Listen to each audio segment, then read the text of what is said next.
Olá, muito boa tarde. Assinala-se este domingo o Dia Mundial das Missões, que marca também o encerramento do Ano Missionário. Acontecimentos que vão estar presentes na análise aos textos da Bíblia que são lidos nas missas deste domingo e que fazemos em cada sexta-feira neste programa e que hoje pediremos à irmã Célia Cabecinhas, das Irmãs Concessionistas ao Serviço dos Pobres, e ao Frei José Nunes, professor na Faculdade de Teologia da Universidade Católica Portuguesa e dominicano, e frade dominicano, missionário também, não é? Boa tarde, obrigado por estarem connosco.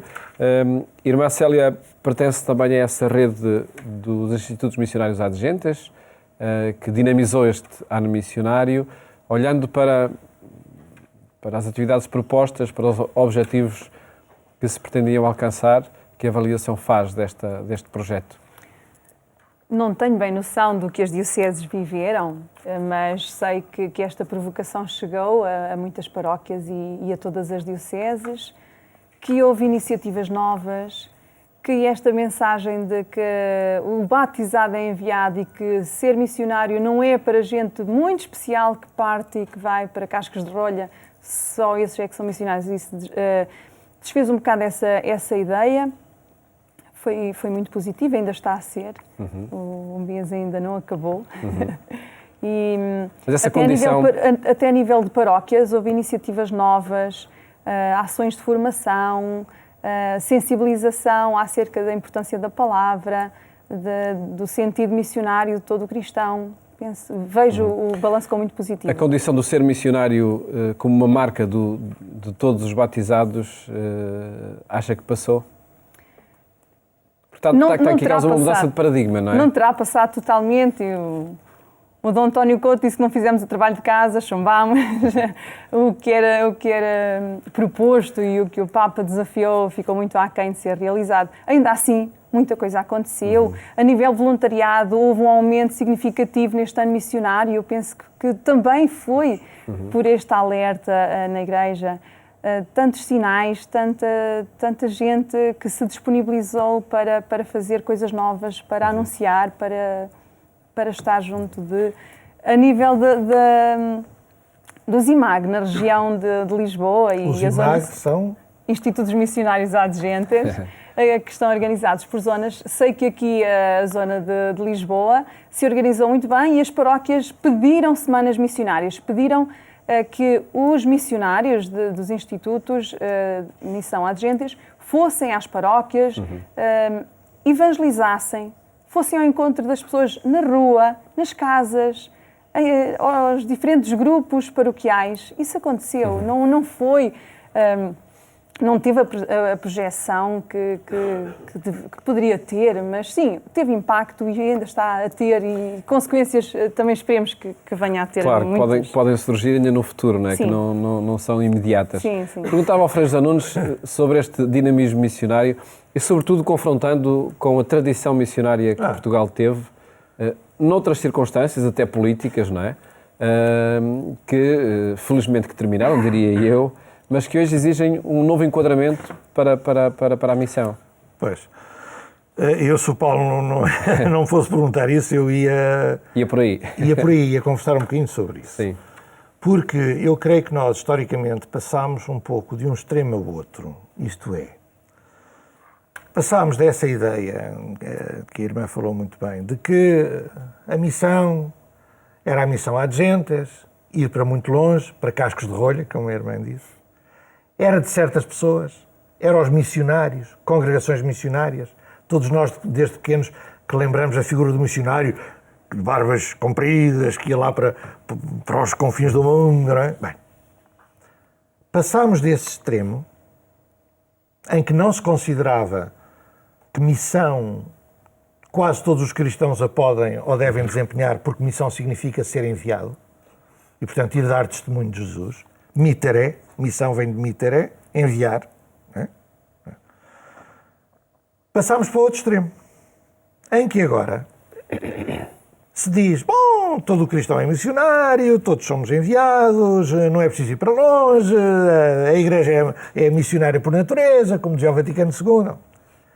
E com essa ideia, e com essa conversa, e com essa teologia, Nivelámos por baixo. E esquecemos muito a missão ad gentes. E o Papa João Paulo II, na Redentoris Missio, em 1990, ele diz isso. A missão ad gentes conhece um grande afrouxamento, é a palavra que ele diz, afrouxamento. E uma das causas do afrouxamento, eu acho que foi esta. Instalou-se uma certa confusão. Somos todos missionários, não é preciso ir para longe, não é preciso ir para os territórios de missão. Nós, Portugal, que tínhamos aquele no mundo, em África, em Timor... E aí havia outras motivações, se calhar. Aí aonde?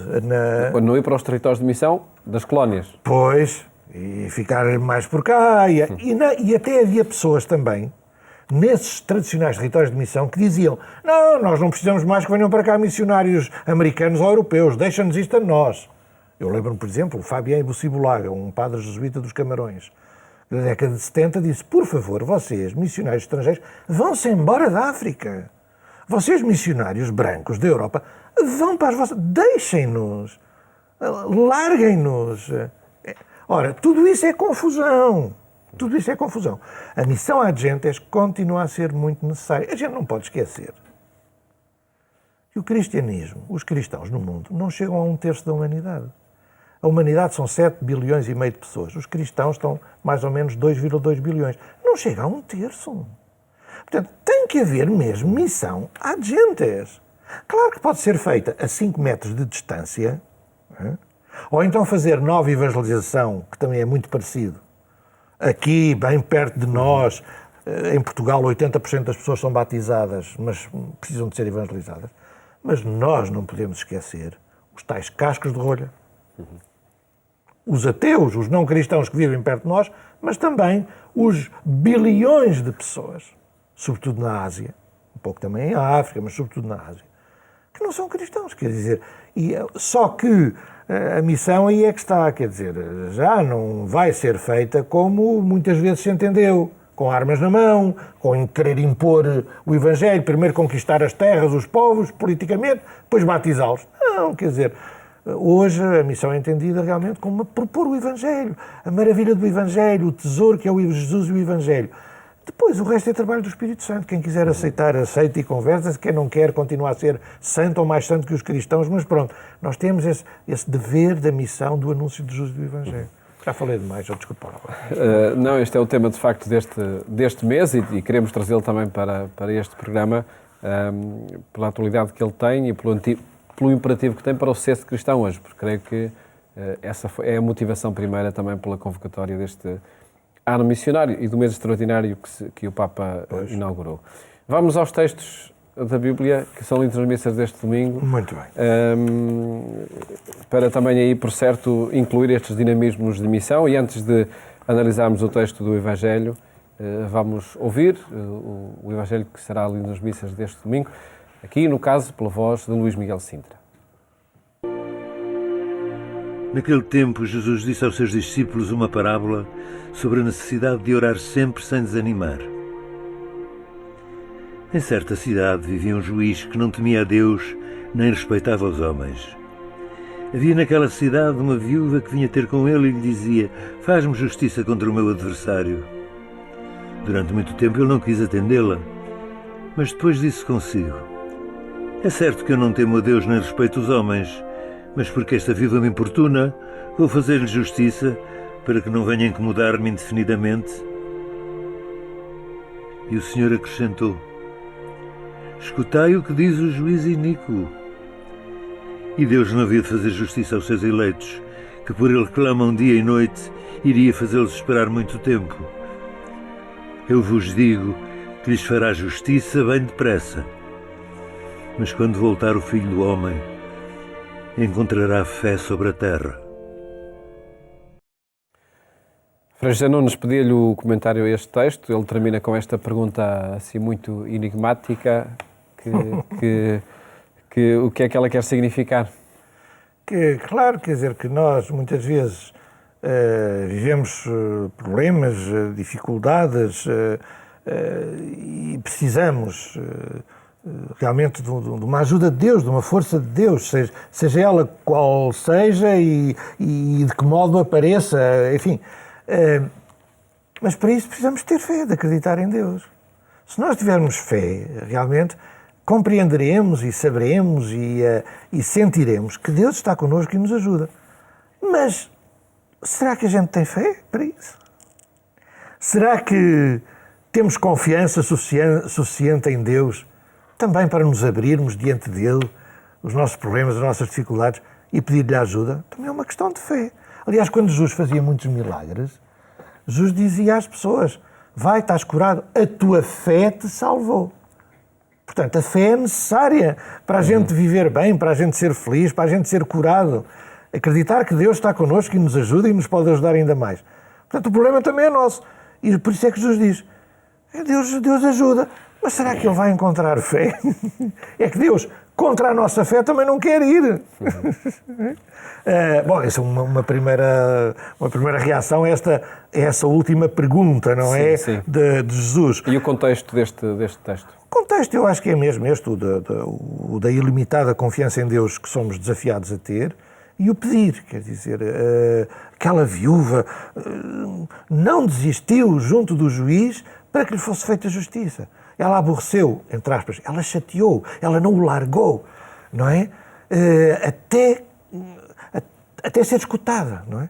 Quem está muito atrapalhado e precisa de uma coisa, não para de rezar, não deixa de pedir. A oração cristã não tem que ser uma pedinchice. A oração cristã é um diálogo com Deus. Deus é um amigo. A gente, quando tem amigos, gosta de conversar e estar. Pronto. Então, a oração é essa conversa com Deus. E na conversa falamos da vida e agradecemos o que está bem e confiamos nas nossas preocupações. Se estamos a trabalhar, despedimos isto ou aquilo. Então, é uma conversa. Portanto, não é só pedir. Mas não quer dizer que não se possa pedir. Uma pessoa, quando pede a outra, é porque tem confiança nela. Os filhos, quando pedem aos pais, é porque acreditam que os pais gostam deles e os podem ajudar, não é? Portanto, aliás, Jesus disse: pedi e dar-se-vos-á. Batei e abrir-se-vos-á. Procurai e encontrareis. Portanto, quando se tem um amigo como Deus, também se pode pedir. Conversa-se a vida toda e também se pode pedir. Portanto, rezar com confiança e pedir. Acreditar que Deus nos pode ajudar. Não é? Marcelo, o seu comentário a este texto do Evangelho? Um pormenor. Não se refere ao lugar desta história, não aparece o nome de uma cidade e também podemos ler daí que ao nosso lado vive muita gente a quem não é feita justiça, na circunstância de necessidade, de necessitado. Isso também me fez pensar, se calhar, porque tenho sempre em mente os pobres a quem sou chamada a servir e vi-os aí. Depois também o pedir e a oração, aqui o que o Padre já disse, o pedir e a oração, não como o confiar em Deus, sim, muito bem, mas que Ele faça tudo e eu estou aqui à mercê e o que Ele quiser faça acontecer, não. Mas esta mulher tem uma oração muito implicativa. Uma oração, aqui não é uma oração, é uma prece, mas é uma prece implicativa. Ela não fica, eu acredito que se me há de fazer justiça. Não. Mas também dá passos, os passos da busca, os passos da conquista. Porque Deus salva mesmo contando com as nossas mãos, os nossos pés, a nossa boca, a nossa ação. E vi isto. Deus sim responde e também há parte de nós nessa resposta também. Sim. Não é uma oração o que nos...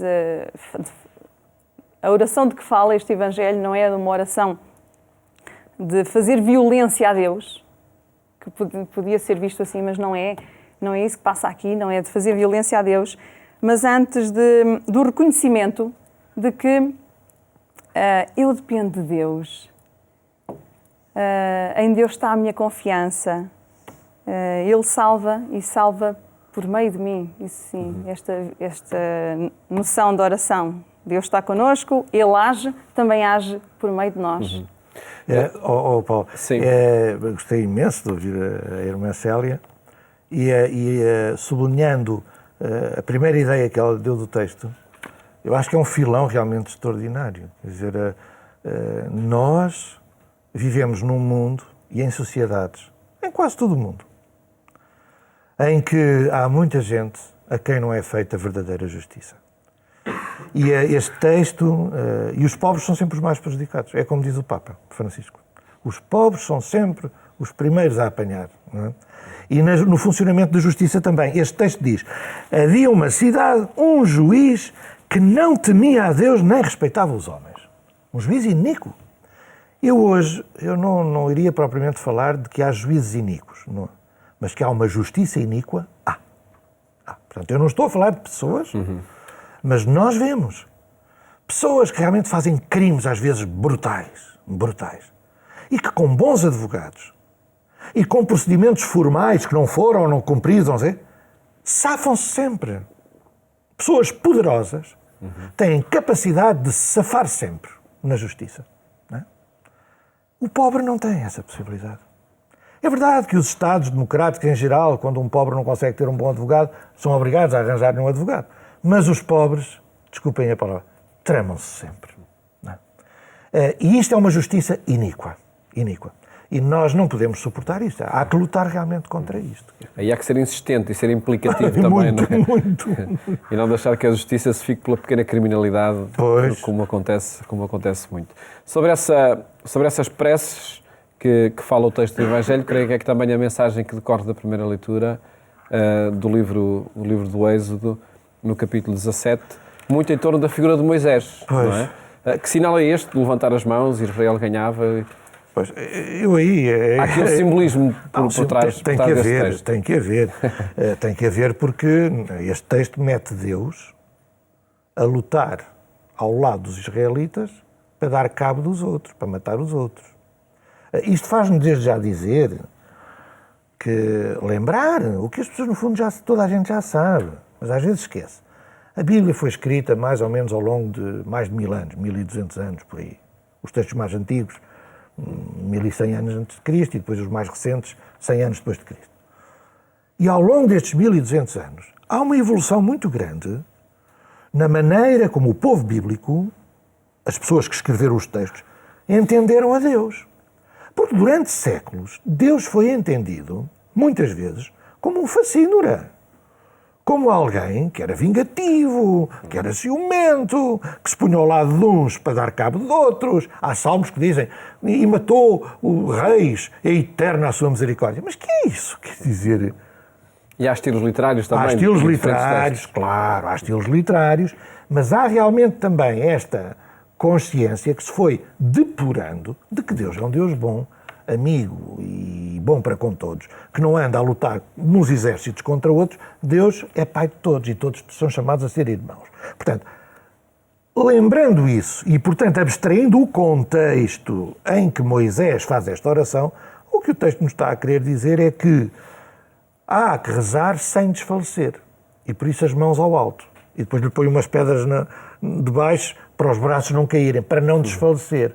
Há que fazer confiança total em Deus. Há que não desfalecer. Há que não desanimar. Como dizíamos há pouco, quer dizer, Deus é um amigo que não nos abandonará. Deus sabe. O próprio Jesus disse, antes das vossas palavras saírem da boca, já Deus as conhece. Quer dizer, confiança. Vai por aqui também a sua análise a este texto, irmã Célia? Sim, a insistência. Rezar não é fácil. Rezar não é fácil.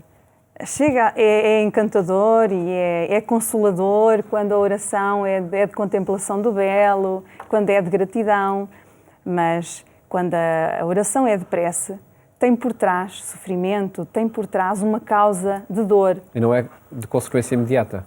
E não traz é resultados imediatos? E não é. Muitas vezes vemos Deus como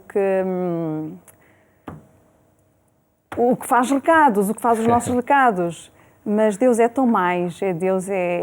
O Deus que Jesus apresenta é um Deus atento, é um Deus misericordioso, é um Deus de surpresas, é um Deus que vai manifestando o seu amor das formas que nós não esperamos, vai comunicando a sua mensagem tantas vezes em situações de dor, vai nos comunicando vida, vai-nos salvando e ressuscitando em circunstâncias muitas vezes até adversas.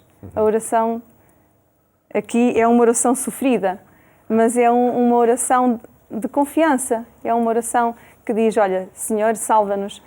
Neste caso, a salvação foi a destruição do inimigo, mas o inimigo não é uma pessoa. O inimigo, há tantos inimigos, há tantos vícios, há tantos caminhos que são inimigo, a desafiar-nos que não são o caminho que Deus aponta. Por isso também podemos ler aqui nesta história algo mais do que aquele tempo foi dado ver e o contexto que na época era muito conhecido. Isto aqui era uma aflição e depois Deus está na aflição do homem e está na aflição do homem de hoje, na circunstância.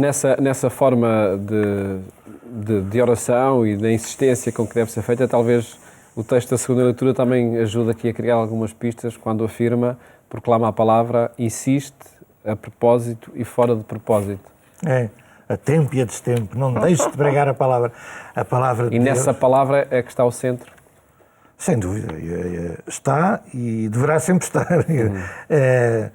Em toda a vida da igreja, na vida da pessoa, individualmente tomada, do cristão, não, estamos a dizer do cristão, e da igreja em geral, a palavra de Deus há de ter um lugar central sempre. Nem sempre o teve e pode não ter.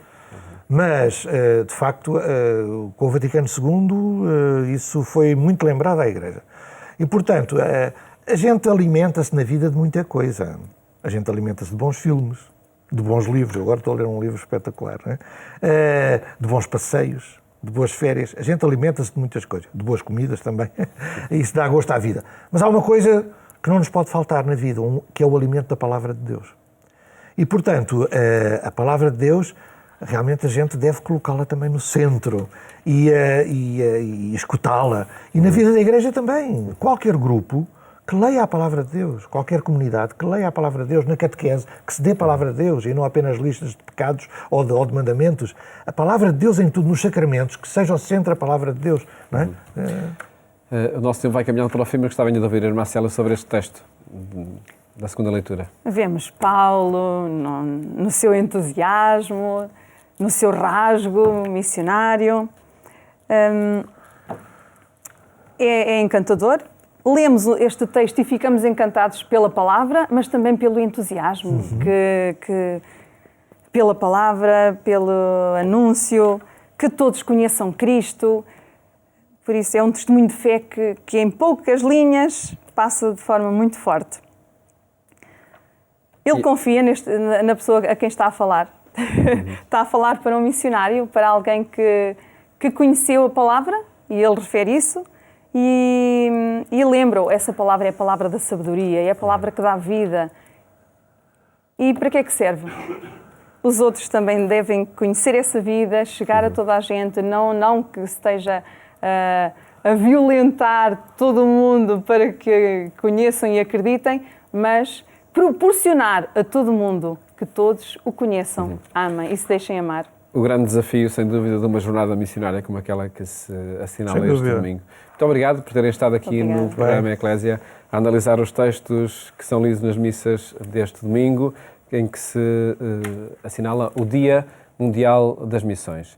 Mais logo, é na Antena 1 que lhe fazemos companhia, às 22h45, terminando uma semana em que partilhamos consigo histórias dos 175 anos do Apostolado da Oração em Portugal. Votos de uma ótima tarde, bom fim de semana, até à próxima segunda-feira, se Deus quiser.